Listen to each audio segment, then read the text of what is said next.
Now, there are many things in life that suck, and one thing that sucks is when you first set up a brand new fish tank and you put your first fish into the tank and the little bugger dies. It's so demotivating and upsetting, particularly if you've been busting to get a fish tank all your life, and then you finally get a fish tank, you chuck your first fish in, the bloody thing dies, and you have a little cry. Now, there's various reasons why this can happen, and there's various reasons why you shouldn't let that upset you too much.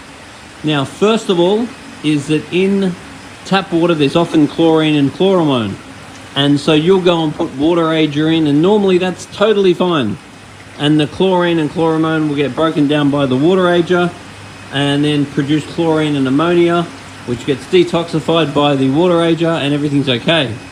But in a well-established aquarium, there's usually lots of good bacteria that's able to break the ammonia down, and your tank is cycled, so therefore doing a water change is rarely ever is this a problem. But in a brand new tank that's a sterile environment that doesn't have good bacteria, then a larger than normal amount of chlorine in the water may mean that the water ager is not effective, and may mean that you start off with ammonia, and may mean that you lose your first fish, which is a real pain in the neck. The other thing is that quite often people will get like a test fish or a couple of test fish and they'll put it in their tank.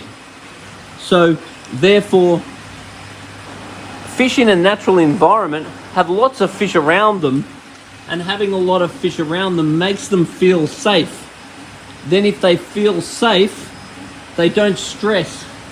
Whereas if you've got like a tank and just one or two fish in it, sometimes the fish freak out and they just don't settle in because they wonder where is everybody. And when fish stress, their immune system fails, and then the fish can actually die. So the other thing is that when you first put fish in an aquarium, it's also good not to feed them for a couple of days. So anytime you add new fish, no food for a couple of days is a good idea. That allows the bacteria a little bit of time to establish. So if you have had the unfortunate situation of your first fish not settling in, the first thing that we'd recommend you do is grab a sample of water and a little video of the tank running and come down and see us here at Majestic Aquariums. It is very common that we will be able to figure out why you lost your fish. Now, on the other hand, if you do find that you lose your first fish, then give it a week, let the tank stabilize and try again. During that week, it's quite common for good bacteria to grow, so therefore the next lot of fish you put in are probably going to be fine. But just don't be disheartened.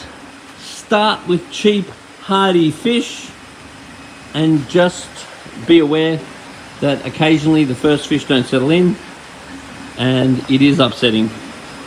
But you will get past it. You will stabilize it once the good bacteria is established in your tank.